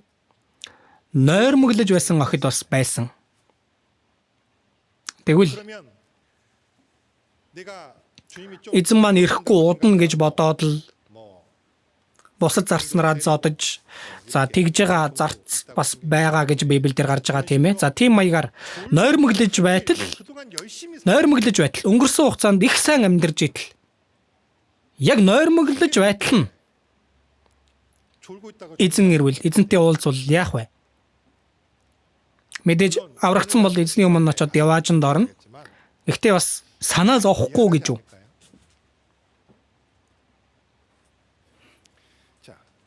За бид энэ Малахийн үеэс юуг сурах ёстой болоо хүмүүсээ? Эхний ээлжинд гарцаагүй амлалтыг сурах хэрэгтэй. Хабакук номноос харъя.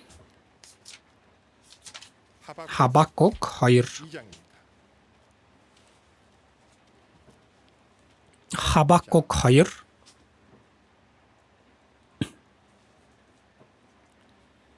Хоёр гурвыг би уншия. Тэгтэл эзэн надад хариу айлтлаа.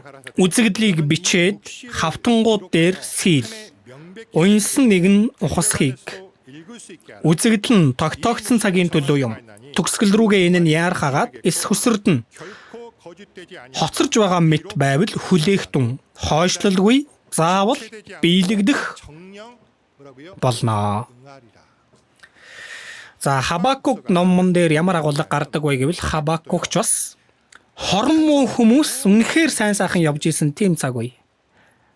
Тиймээс Хабакук ишүүлүүлэгч Бурханаас асууж байгаа. За Малахийн үе болоод Малахийн үетэй хүрээлэн буй орчин адилхан. Малахийн үед ч гэсэндээ хорон муу хүмүүс сайн сайхан амьдарсан. Гэтэл Малахийн үеийн Израилийн ард түмэн яадаг вүлээ? Шантардаг байгаа. Тэгээд өөртөө завхардаг байгаа. Харин Хабакук шантрах биш, харин Бурханаас яасан бэлээ? Асуусан байгаа. Ийм ялгаатай. Бурхан минь ээ. Гэхдээ яагаад энэ хорон муу хүмүүс сайн сайхан явж байгаа юм бэ? Тэгэхэд Бурхан тэр асуултыг аваад хариулж байгаа агуулга 1-р бүлэг дээр гарч байгаа. 1-р бүлэг дээр юу гэдэг вэ? Би энэ хорон муу хүмүүсийг шийтгэхийн тулд Вавилоныг явуулнаа. Ингэж хариулдаг. Вавилоныг босгож, Вавилон ирж тэр хорон муу хүмүүсийг шүүх болно, шийтгэх болно гэдэг. Гэтэл үүнийг сонсон Хабакук дахиад нэг асуулт өрдөг. Гэхдээ Бурхан минь хичнээн хорон мууг үйлцэн байсан ч бид нар Бурханы ард түмэн штэ. Вавилон бол энэ харь үндэснэр зогсохгүй үнэхээр илүү муу хүмүүс штэ. Израилийн ард түмнээс илүү муу хүмүүс штэ. Гэтэл яаж тийм муу хүмүүсийг явуулж Бурхан та өөрийнхөө ард түмнийг шийтгэх гээд байгаа юм бэ? Бурхан минь энэ арай биш юм биш үү гэж асуудаг. За тэгэхээр Хабакукт бурхан 2 дахь удаага хариулт хэлсэн нь саяны уншсан үг байгаа. Ийм үг гарч байгаа. Энэ Вавилон бол бурхны хэрэглэх саваа юм аа, саваа. Саваа болгож хэрэглээд шийтгээд Вавилоныг ч гэсэндээ гим нүглээс нь болж бурхан шударгаар шүүх болно гэж хэлсэн чинь Хабакук иш үзүүлэгч одоо бурхны хүслийг ойлгочихж байгаа. Тэгээд тэр алдартай дууг бичдэг. Ямар дууг бичсэн бэ гэвэл ийм дууг бичсэн байгаа. 3-ын 16-г би яасан уншия. Сонсоод за бурхны тэр төлөвлөгөөг сонсоод хамаг дотор минь дэлсэж чимээ шууганд уруул минь чичрв. Тэр төлөвлөгөө нь юу вэ гэвэл удахгүй Израиль сүрнэ гэсэн төлөвлөгөө, өмнөд явдаа сүрнэ гэсэн төлөвлөгөө. За үүнийг сонсоод чичирсэн бахна. Учир нь бидний эсрэг босож түрмгийлсэн ард түмэн дээр зовлон шаналнгийн өдөр ирэх хүртэл би чимээгүй хүлээх ёстой. За бид наруу довтолж ирэн түрмгийлнэ гэдгийг сонсоод айсан байна. Гэхдээ тэр нь бурхны big picture юм байна. Бурхан төлөвлөж хийж байгаа зүйл юм байна. Ингэснээр бурхны хүсэл биелэх юм байна. Үүнийг ойлгосон чинь ийм үг гарч байгаа 17-18-ыг уншия.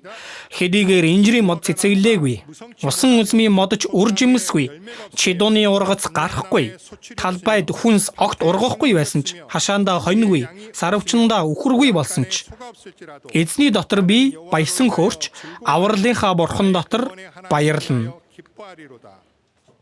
За дайм болоод бүгд ингээл булаагдаад үлдсэн зүйл байна уу байхгүй юу? Юу ч байхгүй.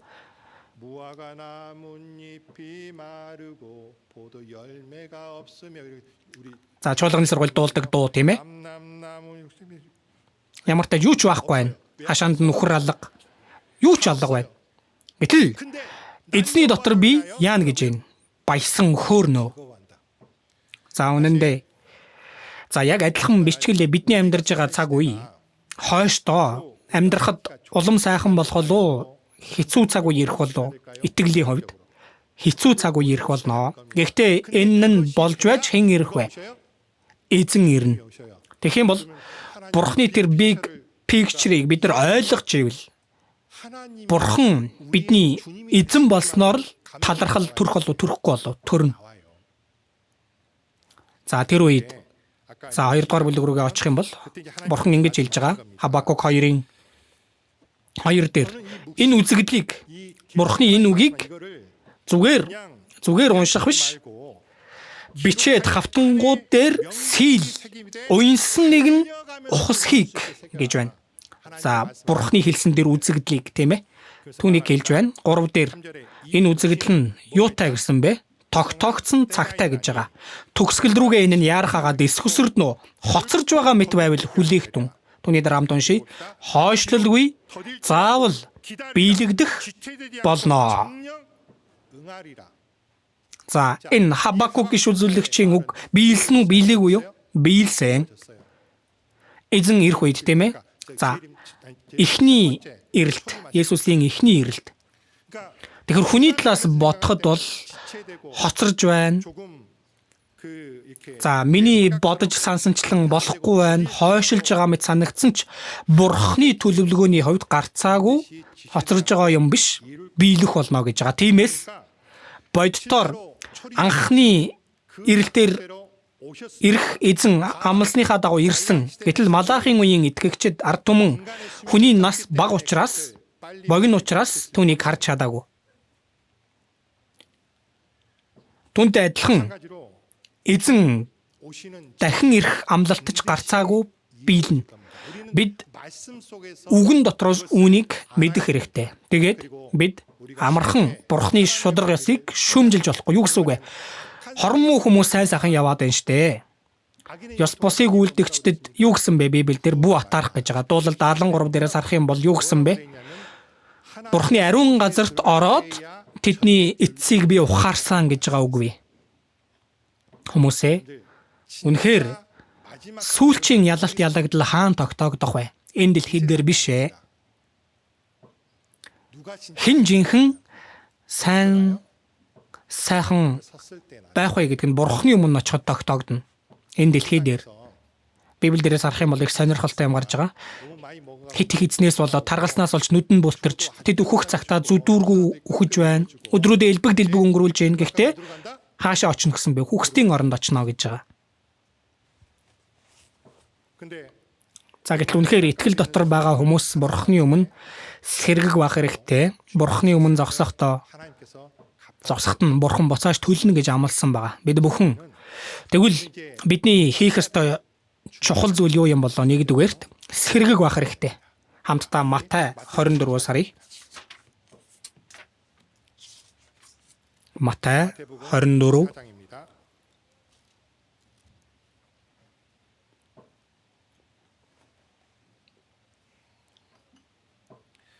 40-44 хүртэл би уншия.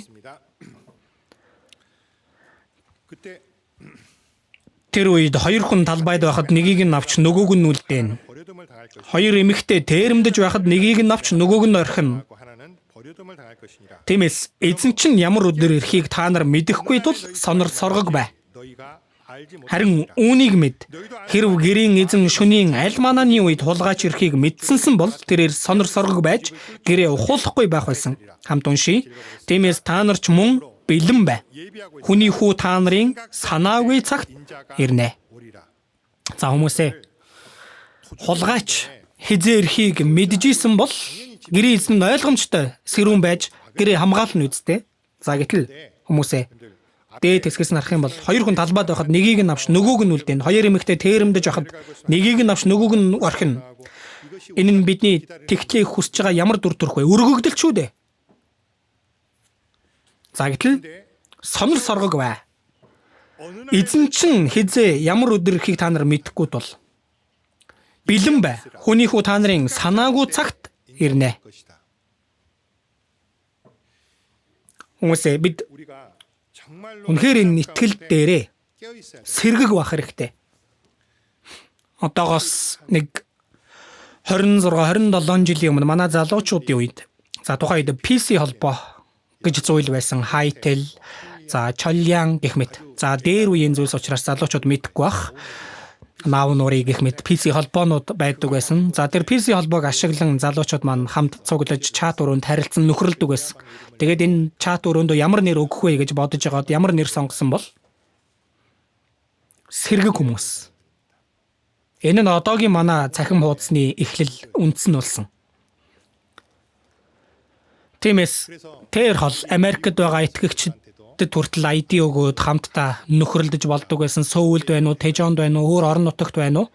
Энэ PC холбоогоор дамжуулаад ингэж хоорондоо нөхрөлдөг байсан нь үнэхээр шинэ ертөнц мэт санагдчихсэн. Тэгж жагаад 99 оноос ахуулан интернет орчин болж өөрчлөгдсөн.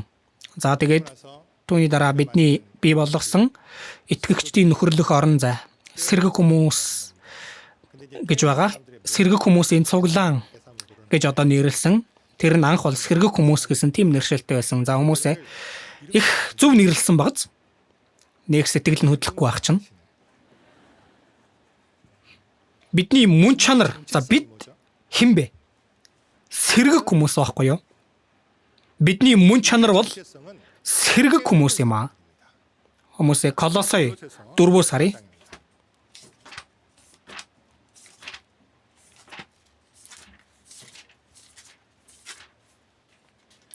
Колосой 4-ийн 1-ээс ахуулан би уншия.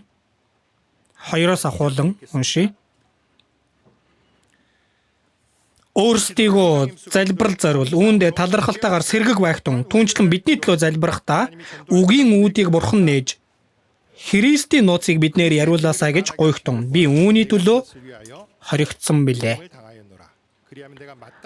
Мөн хэрхэн ярих ёстойг минь надад илчлэгдээсэ гэж залбирхтун. Энэ үг бол бид үнэхээр энэ төгсгөлийн үед амьдарч байхдаа хийх ёстой хоёр чухал зүйлийг хэлж байгаа. Эхнийх нь юу вэ гэвэл өөртөө залбирал зориул, үүндээ талархалтайгаар юу гэж байна?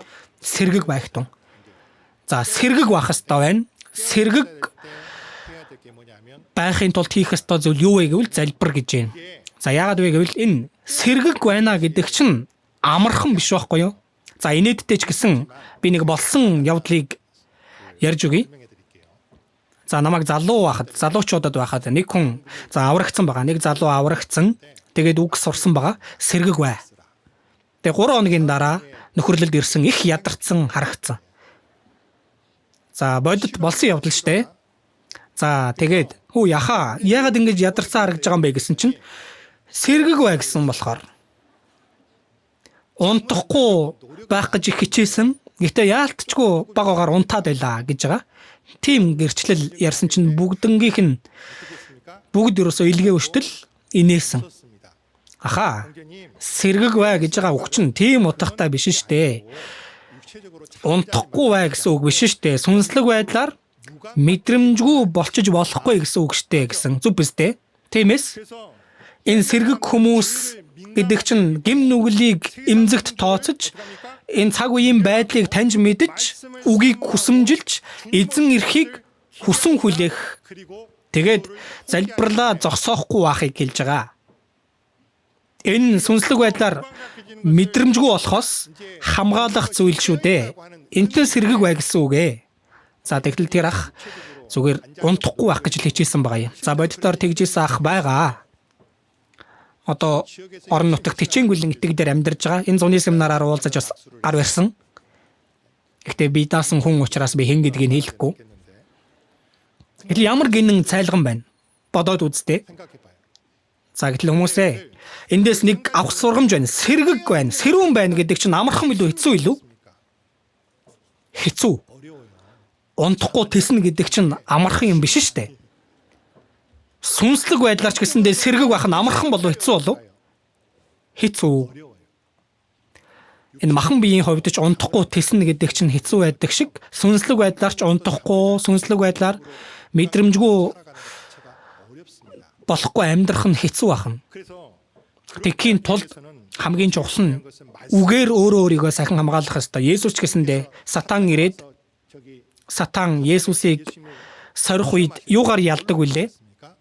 Үгээр ялдаг. Үг миний сэтгэлд байх ёстой. Түүний дараа чухал нь залбирал байх нь. За үүнийг авчургаараа тогтоогоо дахиад харах учраас Лук 18-аас харцгаая. Лук 18.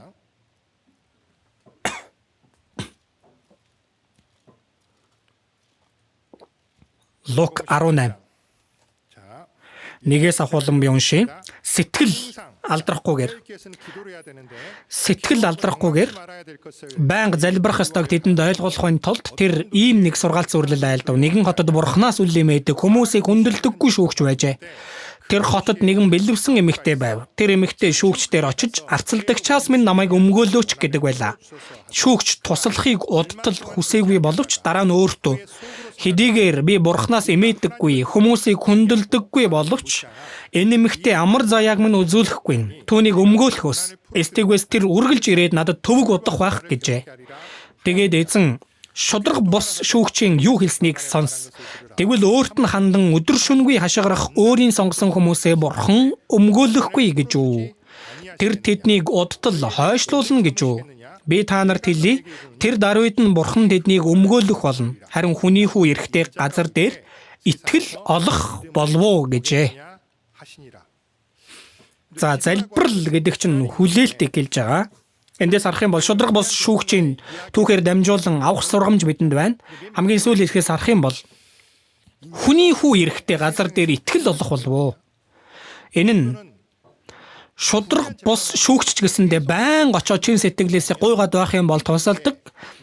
Аврагдсан итгэгчд бурхны өмнө гуйх юм бол гарцаагүй сонсож өгнө гэсэн агуулга шүү дээ. Гэтэл яагаад гинт итгэл харах болов олох болов гэж хэлсэн бол энд гарч байгаа итгэл нь ямар утгатай юм бол энэ нь дахин очиж ерөөсө байн дахин очиж энэ итгэл нь тэгэхээр нэгдүгээрт гарцаагүй хариулнаа гэдэгт итгэж эцсээ хүртэл залбирах итгэлийг хэлж байгаа. Тэгээд хүний хүү эрэхтэй олох болов гэсэн тийм ээ. Хүний хүү эрх үе нь хизээ юм бол үүнийг дахин ирэлттэй холбож үзэх юм бол дахин ирэлтийг хүлээж амьдарж байгаа итгэгчид за бодож байна. Үнэхээр биелэхгүй байгаа болохоор хизээ ирэх юм болоо. Үнэхээр бурхан ажиллаж байгаа нь үний юм болов? Зүгээр болох уу? За. Гэтэл Есүс ирэх үед итгэл олох болов гэж байгаа юм. Би дахиад очих хүртэл ингэж байнга залбирж байх хүн хэр их байх болоо гэж асууж байгаа хэн. Энэ үг нь их гэсэн үг болов, бага гэсэн үг болов? Бага гэсэн үг ээ, бага хүн байна. Тэгвэл эндээс энэ итгэл нь юу хэлж байгаа юм бол? Төвчж байгаа итгэлийг хэлж байгаа.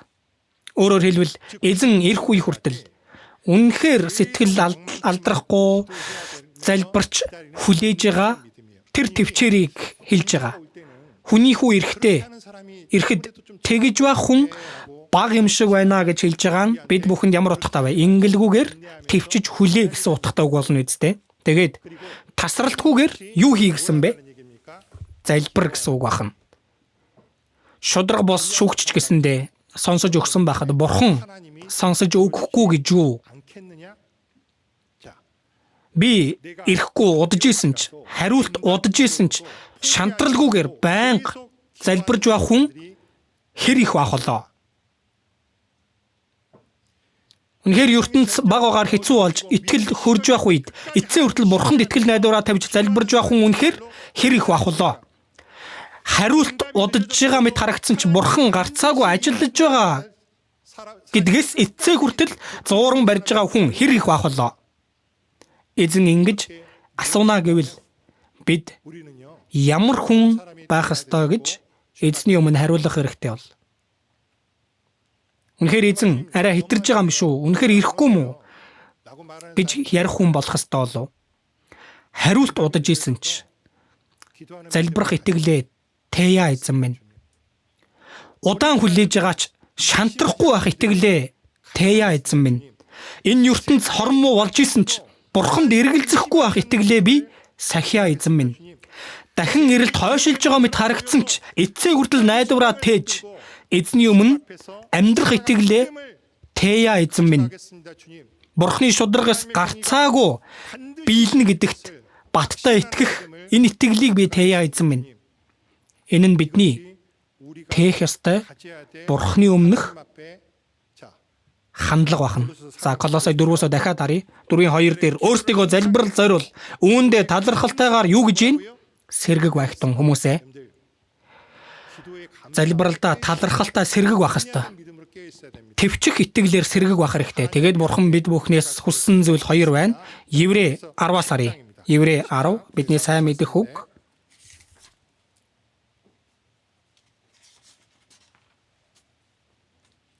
(24, 25) Еврей 10-ын хамт уншия. Тиймээс хайр болон сайн үйлсийг бадраахын төлөө нэг нэгнээ анхаарч хамтран цуглахыг болж зуршил болгосон зарим хүмүүсийг дагалгүй. Харин нөгөө өдөр ойртож буйг харах тусмаа бие улам илүү зоригжуулъя. Тиймээс хайр болон сайн үйлсийг бадраахын төлөө юу гэж нэг нэгнээ анхаар.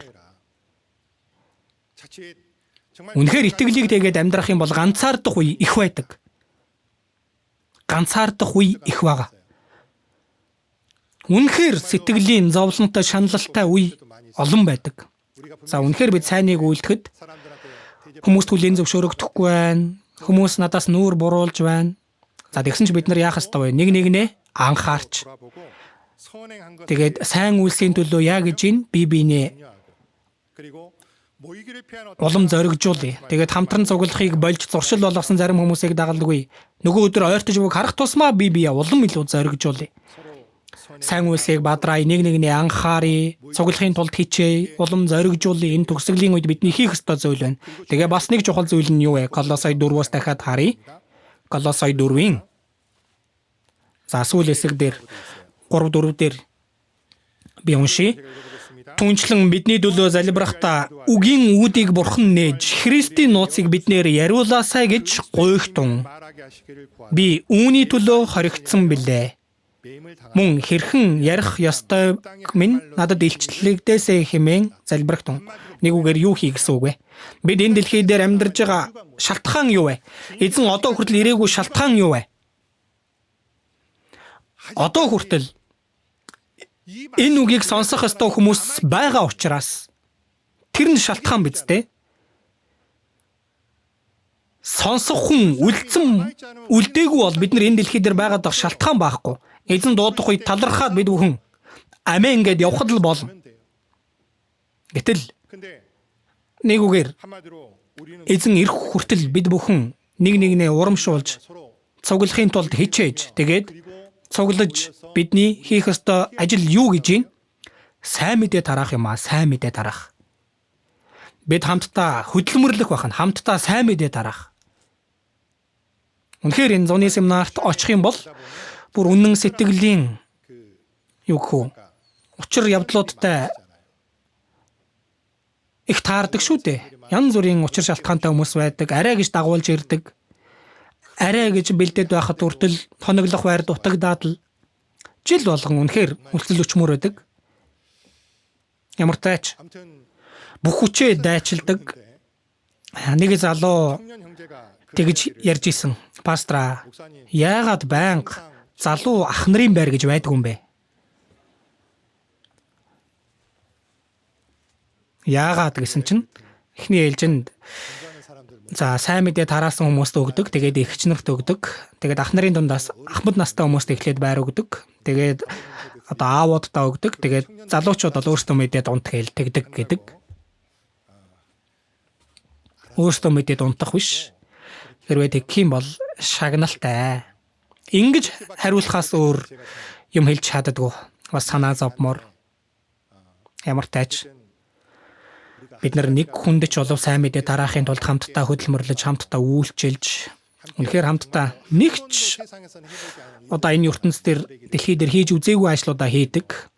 Хог цэвэрлэдэл, янз бүрийн юм зөөгөөдөл, хөлсөө туслуулан тийм ээ. Энэ бүх зүйл сайн мэдээг тараахын тулд байгаа шүү дээ. За тэгвэл бидний үед бидний хийх ёстой зүйл ажил энэ бахна. Үүнийг сайн хийдэг хүмүүсийг бурхан санах болов, санахгүй болов. Бурхан дурсан санан дахин Малах 3 дугаар бүлэг рүүгээ очие. Малах 3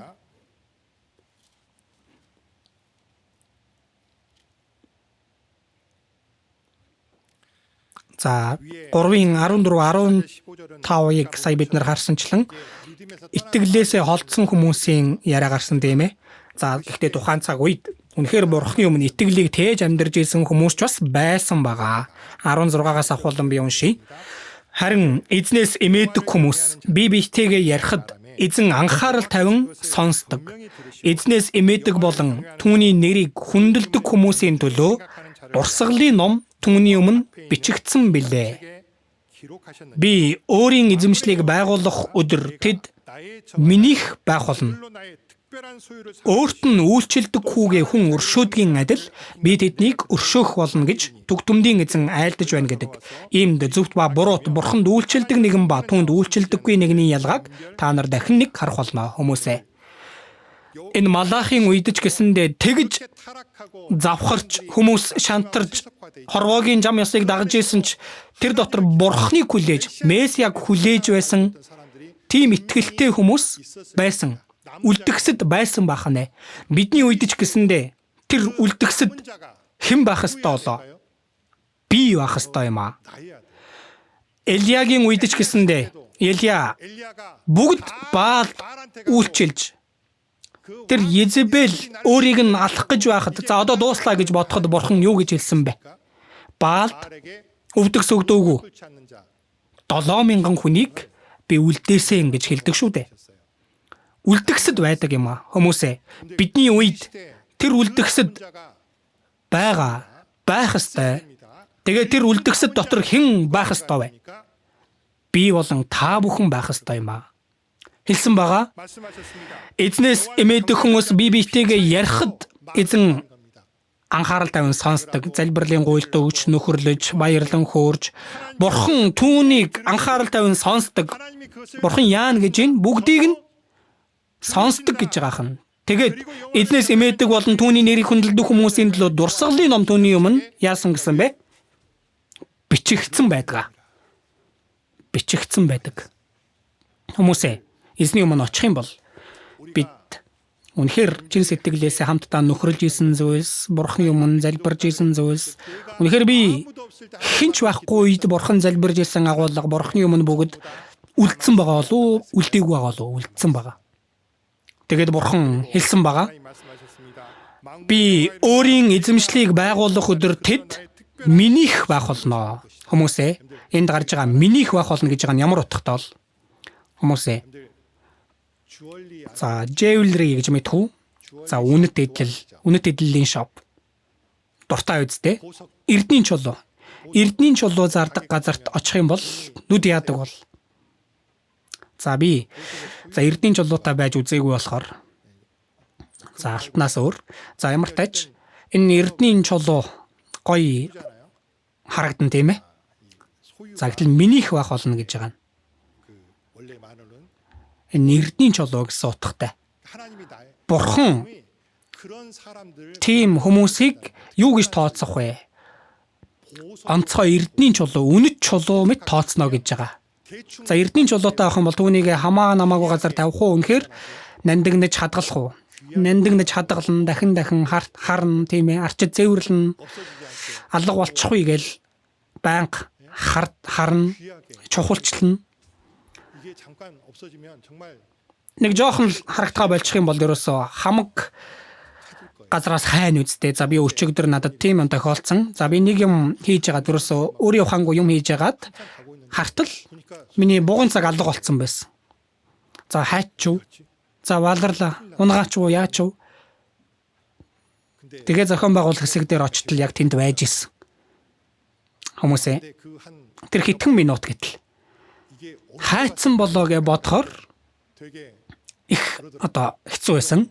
За мэдээж тэр jewelry-тэй харьцуулах юм бол хямдхан ч гэсэндээ надад бол их үнэтэй зүйл. За та бүхний хувьд адилхан тийм ээ. Та бүхэнд ч үнэхээр үн цэнтэй зүйл байгаа үсттэй. За Бурхан гэтэл тийм итгэгчдийг яана гэж байна. Хамгийн үн цэнтэй юу болгоно гэж байгаа вэ? Тийм эрдний чулуу болгоно гэж байгаа юм. Тэгээд зөвхт ба буруут Бурханд үйлчилдэг нэгэн ба түүнд үйлчилдэггүй нэгний ялгааг та нар дахин нэг харах болно.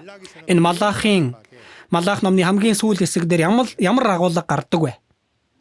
Хуучин гэрээний хамгийн сүүлийн ном Малах номон дээр баптист Иохны талаарх үг гардаг.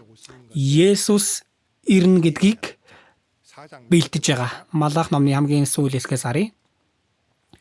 Малах 4:5 Харагтун эзний агуу аимшигт өдөр ирэхээс өмнө би иш үзүүлэгч Илияг та нар руу илгэнэ. Иш үзүүлэгч Илия гэж хэн бэ? Баптист Иохан байна. Баптист Иохан яадаг хүн байсан бэ? Есүсийг хүмүүст танилцуулдаг тийм хүн байсан. Тэгэхээр Месиа ирнэ гэсэн зөвгөнлөөр дуусаж байна хүмүүсээ. Энэ Библийн хамгийн сүүлчийн ном, Илчлэл номны хамгийн сүүл хэсэг дээр юу гэж хэлээд дуусдаг вэ? Илчлэл номны хамгийн сүүл хэсгээс харъя.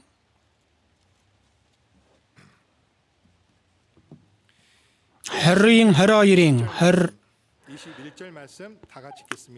20 дугаар эшлэл хамт уншия. Эдгээр зүйлсийг гэрчлэгч тэр тийм ээ би удахгүй ирнэ гэж айлдаж байна. Амен. Ирээрээ эзэн Есүсээ. Эзэн Есүсийн нэгүсэл бүгдтэй нь хамт байх болтугай. За хуучин гэрээний хамгийн сүүл хэсэг эзэн Есүс ирнэ гэж хэлээд төгсдөг. Харин хуучин гэрээ биш шинэ гэрээний төгсгөл юу гэж дуусаж байна? Амен. Ирээрээ эзэн Есүсээ. Тийм ээ би удахгүй ирнэ гэж айлдаж байна. Амен. Ирээрээ эзэн Есүсээ. Эзэн дахин ирнэ гэсэн үгээр дуусаж байна. Бидний үед хүний хувьд хэцүү хүнд талууд байгаа ч гэсэндээ эзэн амлалтынхаа дагуу гарцаагүй ирнэ. Бид бүхэн тэр итгэл дотор гуйж дайвалгүй эцээ хүртэл итгэлээ сахиж эзний өмнө зогсохдоо нойрмоглоогүй, унтаагүй тийм сэргэг итгэгчээр очоосоо гэж чин сэтгэлээсээ хүсэж байна. Бидний хийх ажил тэр бахан залбирцгаая.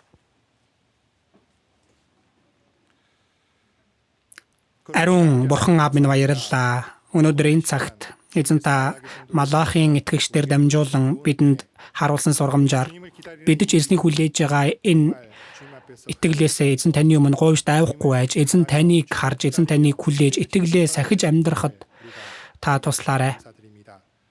Зуны семинар маань бэлтгэгдэж байгаа үедээ бас зуны семинар болж байна. Дуусах хүртэл эзэн та хамт байж ялангуяа манай сүүл чуулган маань 4-р ээлжийн семинар маргааш нөгөөдрөөс оролцох үедээ бурхан та хамт байж олон гайхамшигт ажил бидний дунд явагдахад тусалж зуны семинар дуусах хүртэл эзэн та хамт байж эзэн таныг ирэх хүртэл бид бүхэн итгэл дотроо говьж дайвалгүй амьдрахад тусалж удирдах өгөөрэй.